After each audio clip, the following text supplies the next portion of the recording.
You want to listen to a podcast? By who? Georgia GOP Congressman Doug Collins. How is it? The greatest thing I have ever heard in my whole life. I could not believe my ears. In this house, wherever the rules are disregarded, chaos and mob rule. It has been said today, where is bravery? I'll tell you where bravery is found and courage is found. It's found in this minority who has lived through the last year of nothing but rules being broken, people being put down, questions not being answered. And this majority say, be damned with anything else. We're going to impeach and do whatever we want to do. Why? Because we won an election. I guarantee you, one day you'll be back in the minority and it ain't gonna be that fun.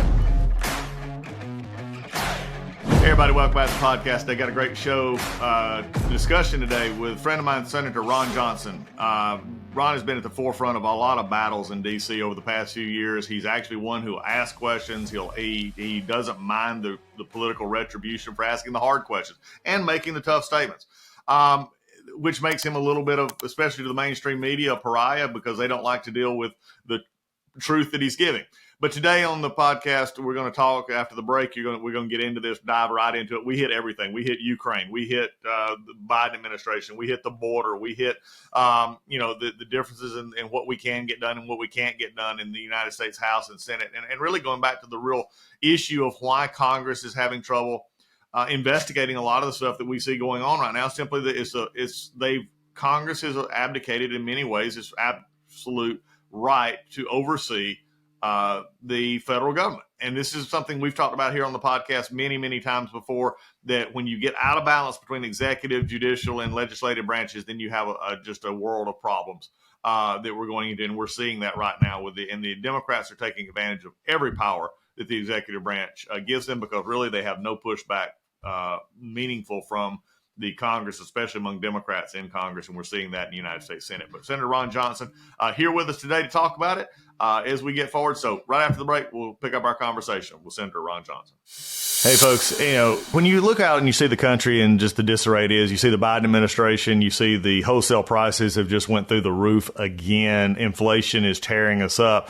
If you have your finances all impinged in just a few areas, if you're just in stocks and bonds and you're not diversified, I got some news for you. You need a navigator. You need somebody to help you get to where you need to go with those finances. And I can't think of anybody better to do that than my friends at Legacy Precious Metals. You need precious metals in that portfolio. You need gold and silver.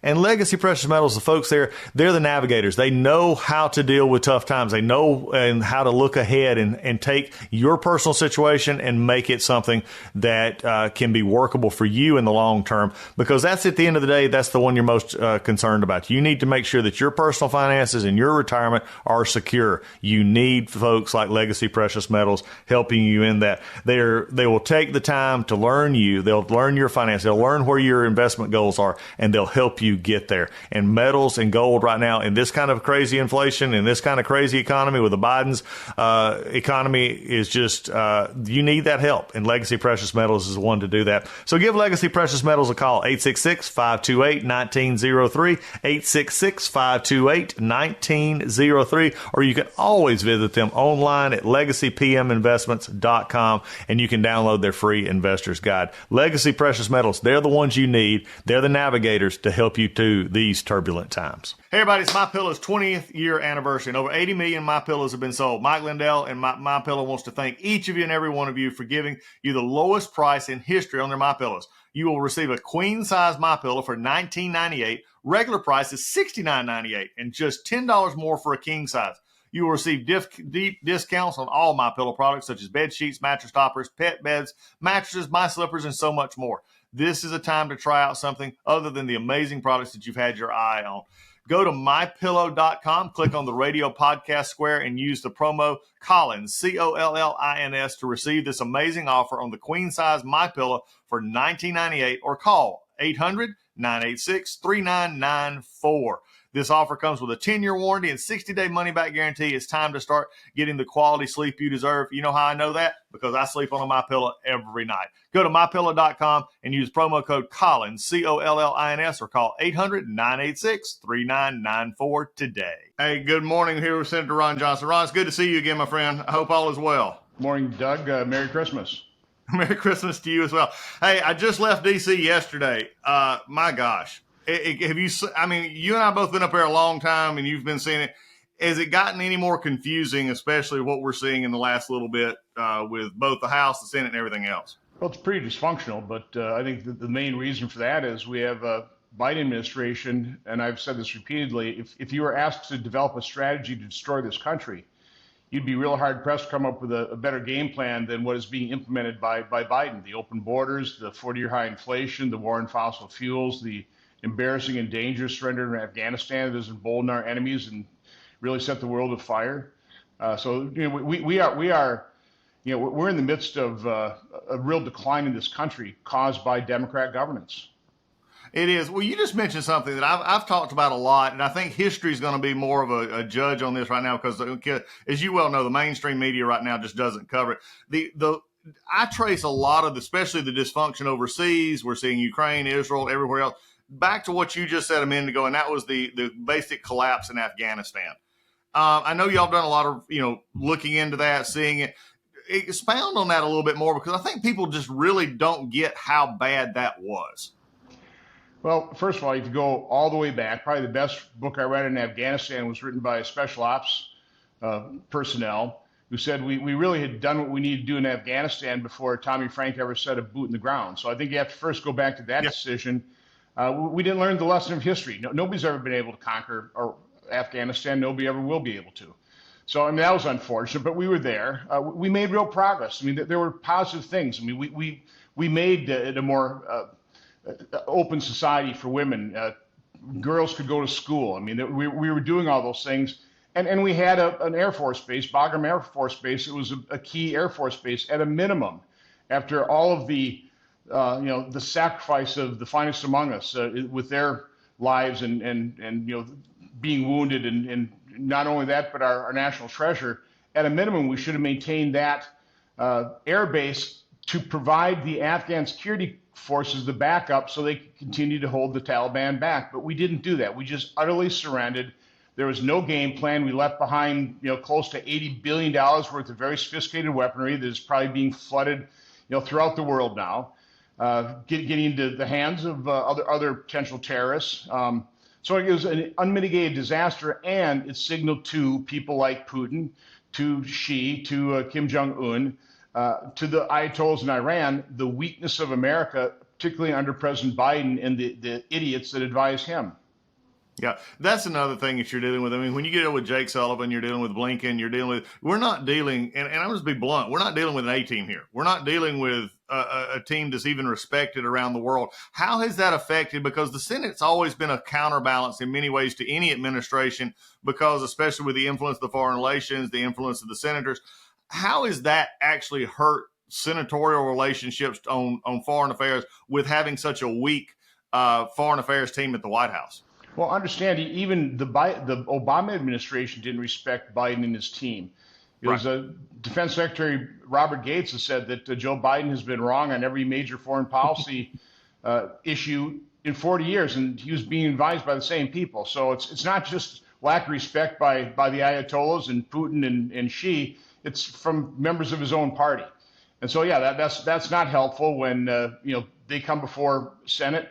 They really don't answer our questions, certainly not to my satisfaction. We were just recently briefed on the fact that Ukraine funding is running out, according to the administration. I asked the administration, how does this end?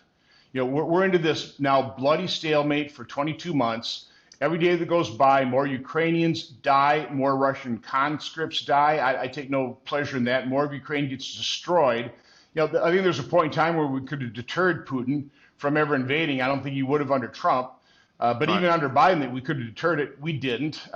He was back on his heels for a brief moment in time. But now we have to recognize the reality of the situation, and the tactics for Ukraine should have shifted a long time ago. Not offenses trying to Putin will not lose this war. He has nuclear weapons. He's got a much larger economy. He's got a military industrial base himself. Losing it is existential to Putin. He's not going to lose this war. It's going to have to be settled at some point in time. So I think the military tactics for Ukraine have to transition more to a guerrilla type of war, which will encourage Putin to actually sit down and try and negotiate in good faith. Yeah. Did it surprise you, as it did me and others, that in the spring, if we go back almost 7 months, I remember being being interviewed and talking to people who'd been on the ground in Ukraine and they were saying, okay, we're going to have this big spring offensive. It's going to work this time. We're going to get it done. And it just fell apart. A lot of what you just said about the infrastructure, just the Russia throwing bodies and equipment at it. But it seemed like they were using the same kind of a strategic, as somebody who's been in the military for 23 years, they were using a strategic playbook from the 60s instead of what you just said, attacking the weaknesses, going after, making it even more unpopular in Russia. Did that on the Hill, especially among senators, did that surprise a lot of senators that there actually was really seemingly no game plan for this year? I'm not sure. We just don't really talk too much about it. The Really? only time we ever talk about Ukraine is when the administration wants more funding, and unfortunately, in the Uniparty here, there's a majority of people that just willing to throw money at any problem. But I mean, let's face it, Ukraine cannot win this war. In order to win this war, you'd have to start, as you talked about, how popular is this war in Russia? Right now, it's still pretty popular because Russian people aren't suffering because of it. Now, the conscripts are, their families are, but they're yanking those from the rural cities. In order to really degrade Russian support, you have to start bombing cities in Russia. That will never happen. It shouldn't happen. It would bring down nuclear holocaust on Ukraine. So you have to recognize the reality situation. Ukraine cannot do what would be necessary for them to win the war. They need peace. I was the only member of Congress that attended Zelensky's inauguration. I went back 2 months later. At that point in time, Zelensky absolutely wanted to do a peace deal with Putin. This is when Putin was in charge of, had annexed Crimea and firmly in control of eastern Ukraine. And Zelensky wanted a peace agreement because he understood the reality. I can't explain what happened between then and now. Obviously, the impeachment did not improve Zelensky and Ukraine's position. So again, I think there are multiple errors dating back many, many years in terms of how we've ended up in this calamity. But now we need to recognize the reality. The only way this ends is with a negotiated settlement. I think it's actually a good thing that Zelensky is understanding that he does not have an open checkbook, that the American people do not support an endless war in Ukraine, and he needs to do everything he can to bring this to a negotiated settlement. Exactly. Look, Senator, I'm so glad you just brought up something. You opened the door. I'm going to walk through it because you and I both dealt with this when I was dealing with impeachment, dealing with all the problems with DOJ, the Mueller investigation, all the Russia hoax, the Zelensky letter. I still go back and it still amazes me living through that time, having to deal with that. But you just brought up something that's important, and I think it's a great historical context. During the impeachment part, basically the Democrats, the same Democrats now who are wanting to completely fund him, basically called, and I remember in our impeachment hearings in the House, we had several, and I think Swalwell was one, several others, who basically called Zelensky a battered wife because he said that there was no pressure, there was none of this. He was degraded by foreign powers such as ourselves and others, and now we're coming in on this proposition that we're supposed to help them. We're still seeing the fallout from all of that hoax and all of that sham impeachment and everything else. How is that affecting the working of Congress right now? Well, again, I want to go back and just talk about how Democrats have used Ukraine as a pawn. Yeah. With the Revolution of Dignity, to what extent the U.S. helped foment that. And listen, I'm always in favor and on the side of people who want their freedom. But take a look at what the result has been of that Revolution of Dignity. It's been a disaster for Ukraine. It was obviously highly profitable for Joe Biden and Hunter Biden. Mm-hmm. So again, they've used Ukraine as a pawn. They certainly used Ukraine as a pawn during the Trump impeachment. And now they continue to use Ukraine as a pawn. And again, tens of thousands of Ukrainians have died as a result of what Democrats have done to the country, as well as Russian conscripts. Again, this needs to end. We have to recognize this has been a horrible, horrible historic blunder from everybody's viewpoint, and it needs to end. Yep. And you said you asked the question, and I know you discussed it. I'm assuming the administration had no answer to your question on how it ends.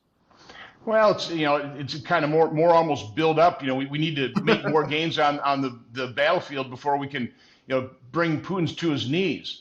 Again, I think the way you do that is you shift more to a guerrilla style type of warfare, not like a World War I trench warfare, which is what you're at now to a certain extent where we've got right now.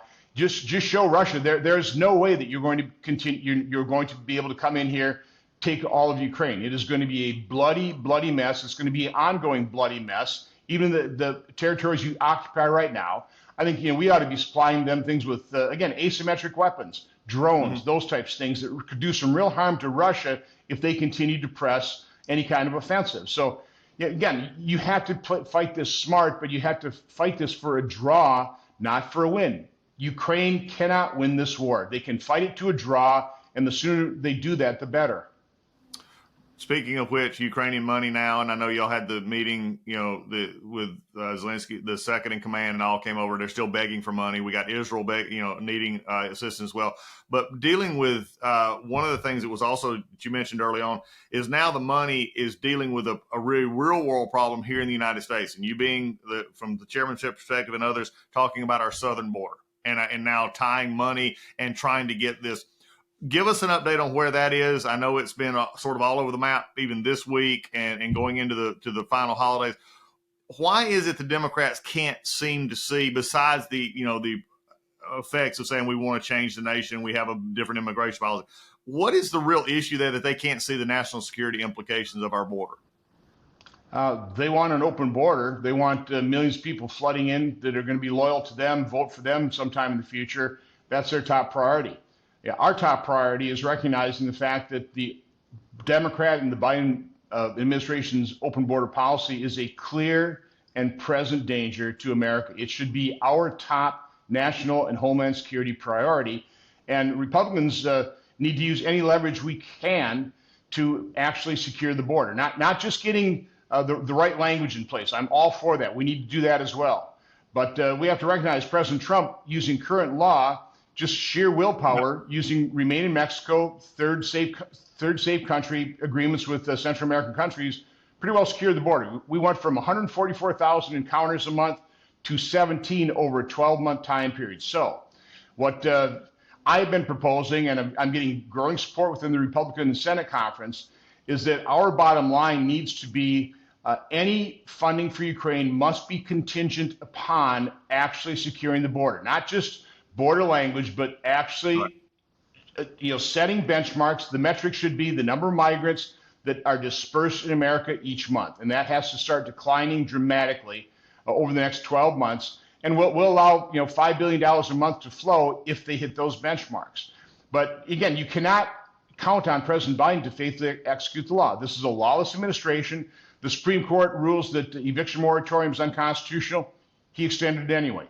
They ruled that forgiving student loans is unconstitutional. He continues to forgive them. So this is a lawless administration, a president that you cannot trust to faithfully execute the laws. So we must put in place that type of incentive where funding is contingent on actually securing the border. You mentioned the lawlessness, and there's no better example of that than Alejandro Mayorkas at Homeland. And this idea that just the blatant lies that he tells every time he comes before the Senate or the House in discussing the border, and this idea that he has provided a legal pathway, as he likes to call it, using the parole system all they're doing is just sending them through the main border. That's not closing the border. In fact, it's a lawless act. Well, again, their idea of addressing the border challenge, they don't call it a problem, they don't call it a crisis, it's a challenge, is to more efficiently and effectively process and disperse a larger number of migrants every month. In the supplemental package, President Biden asked for something like $14 billion, not to secure the border, but for more agents to encounter, process, and disperse. And again, Mayor Adams in New York, 100,000 immigrants, that's less than 2% of the total flow during the Biden administration of about 6 million. He said that's going to destroy a city. But this is impacting every city throughout America, large and small. And small cities are really bearing a huge brunt on this. It's under the radar. The human depredations, the human trafficking, the sex trafficking, the drug trafficking, by and large, occur in the shadows. They're not being reported on honestly in the media. Again, if this were occurring on a Republican administration, you'd have a daily count over every newscaster's shoulder, showing exactly how many migrants are entering on an hourly basis and calling it a crisis. But they're just covering up for the Biden administration, which again is one of the big problems we have in America. Is we have a completely biased, complicit media. They're a bunch of radical leftists themselves, and that they're, for whatever reason, intent on destroying this country as well. Yeah, look, I agree with you. When we were sitting, I mean, I was judiciary. I mean, we was at the border. We discussed it all the time. And it seemed like every time I was asked a question or every time we went on, the media was like setting up shop down there. If this, as you said, was under Republican administration, all the main big 3 or 4 would have their editorial, their nightly news desk sitting at the border right now. And that's all they would be talking about, the rapes and the pillage and plunder. They just don't do it. Switching back, one of the things I wanted to touch with you, because you and I were deeply involved in this, along with Devin and Nunez and also Grassley and others, and it's still there. You made mention to it, alluded to it, as far as the lawlessness of the Biden administration. We're still seeing this out of DOJ. We're still seeing this out of FBI. We're still seeing the same things that we investigate on the House side, you investigate on the Senate side. With another election coming up, is it not enough that Republicans have to talk about this, but we have to show the examples of not only at the border, but also in investigations, the politicization at DOJ and these other in our intelligence agencies is a real threat to normal Americans? We do, and we are. But the problem is, what we say, what we're exposing, what we're uncovering is by and large only covered by conservative news outlets. And, so we're preaching to the choir. And unfortunately, our choir expects us to put these people in jail. We don't have the power to do that. All we have is the power to investigate, and we have quite weak powers of investigation as well, as you're seeing with the House. I think Chairman Comer and Chairman Jordan do an excellent job, but they don't have the investigatory power of the FBI. And so they are exposing, and we are exposing the corruption within federal law enforcement. We're showing the corrupt and complicit media. We're certainly showing the total corruption of the Biden administration and the Biden family. But the mainstream media is by and large ignoring it. CNN now is, showing some reports. It's getting so obvious. Questions are propping up in, news conferences with the few that he gives, that President Biden gives, and he just walks out and says they're all lies. And by and large, the mainstream media just drops the subject then. So we've got a huge problem when we have such a biased media. I hate keep going back to that point, but it is a tremendous problem. We can uncover all the truth, we can lay out all the evidence, but if the mainstream media, the big tech social media giants, don't lay it out for the public to see, it's kind of like a tree falling in the forest. Nobody around to hear it. Did it really happen? Well, you just hit something I think needs to be foot stomped, and I speak to Republican groups all over the country. I deal with this a lot on media, just like you do. And here's what we got to be honest about as Republicans. We've got to be honest with what you just said. Is here's what we can do, and here's what we can't do. And I think too many times we have some of our members say, "Here's what we're definitely going to do," and no, we are not going to be able to do that. The prime example is subpoena and contempt of Congress. It was amazing that the DOJ picked up contempt of Congress on people from the J6 committee in the House, but have never prosecuted a Republican in the last number of years, a contempt of Congress charge from a Republican House. They never have. They just have not done it. I think it's going to actually take a committee at some point in time when these people are in contempt of Congress, not to rely on Department of Justice to prosecute the case, but literally go send our sergeant at arms and arrest those individuals. Yep. I think that's what it's going to take. It's gotten so far out of hand. It's unfortunate. But the prior administrations have noticed how weak Congress's investigatory and enforcement powers are, or how we don't exercise our full constitutional authority, and they take advantage of it. They just thumb their nose at the congressional investigations. It's unbelievably frustrating to me that we send letters. We have 5 members of the Homeland Security Committee. If we sign a letter requesting information, the law says that agency shall turn the material over to us. They don't. What happens is somebody goes to court with a FOIA request. They get the same documents that we have demanded, that we are legally entitled to. They get them redacted. Then we are left with just requesting those same documents unredacted. We have to go into a reading room. We don't get the documents. We get to read them, unredacted, take notes. I mean, it's a very sad joke that congressional oversight and congressional investigatory authority has atrophied over the decades. We need to restore that authority. I agree. Well, if not, we've become an executive country, and out of a threefold, look from judiciary, legislative, executive, and again, I'll actually say from both sides over the past 40 years, we've sort of just allowed that shift to happen, and then, frankly, Democrats took it seriously, and they use it as an attack on all. So Doug, I have to make this one point. So I wish I was chairman of the permanent subcommittee investigation, but now I'm ranking member. It is the most powerful investigatory committee of the Senate. We have the strongest subpoena power. You know how many staff members I have? I have 5. When I was chairman of the full committee, I gave the chairman of the permanent subcommittee of investigation $1 million in budget. That same chairman, when he became ranking member with the same dollar budget that I had, cut my budget back to about $750,000, and that budget has not been restored. Now that's a Republican senator doing that to a Republican senator, but in general, the Senate is not serious about oversight. It is not serious about investigation. We've got a federal government to investigate that has a couple million people, right?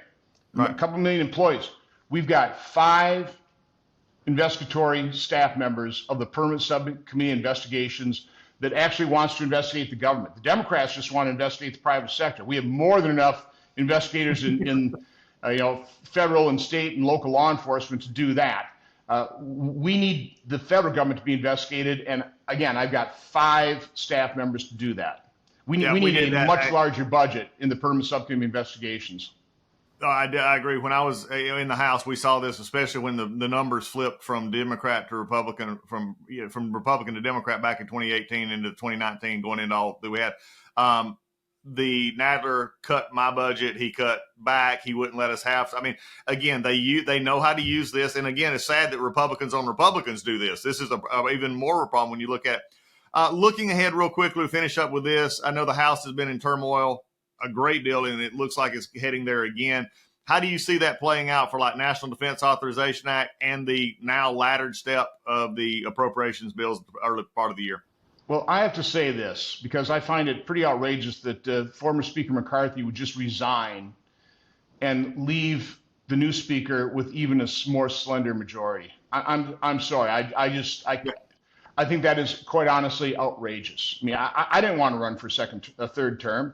I'd rather just go home, but I knew that I probably had the best chance of securing this and keeping this Wisconsin Senate seat. At some point in time, you have to have your country's interests rise above everything. So I think it's really quite outrageous for the former speaker to just, cut out of here. It's going to make it more difficult. But I think the new speaker is just a really good person. I think really smart, definitely conservative. He's got an enormous challenge with, a broad spectrum of opinion in his own conference. And quite honestly, a Republican Senate leadership that's not particularly supportive of his efforts. So there's conservatives in the Senate that are meeting with him on a regular basis, talking to him, doing everything we can to support his efforts. And quite honestly, if you really look at this, it's the conservatives in the House and the Senate that are really leading the charge here. It's conservatives in the House that actually got us by the debt ceiling moment, right? Now, unfortunately, Speaker McCarthy frittered the leverage they gave him in passing, the bill that they passed to increase the debt ceiling, and then he didn't increase it by $1.5 trillion. He suspended it to the tune of about $4 trillion. So, again, we've got problems in our own conference, but I do encourage people who support conservative causes to recognize that the true opponent here, the party that is destroying this country are Democrats, and let's focus our energy on defeating Democrats, not engaging in a circular firing squad here amongst Republicans and conservatives. Yeah, that's what I make this point all the time, Senator. If you don't, in D.C., it's pretty much math: 218, 60, and 1. You have 218 in the House, 60 in the Senate, and one person sign it. That's how a bill becomes a law. Other than that, you're basically a YouTube video. And we've got to understand that on our own side. When we have the majority, we've got to use that majority. We do, and we need to use it intelligently. Understanding what are achievable goals. And again, they're frustrating to me. They're not satisfying to me, but I'd rather, I'm a manufacturer from my background, so continuous improvement. That is. Senator, it's always good to be with you, my friend. You take care, keep the fight up, and have a Merry Christmas, okay?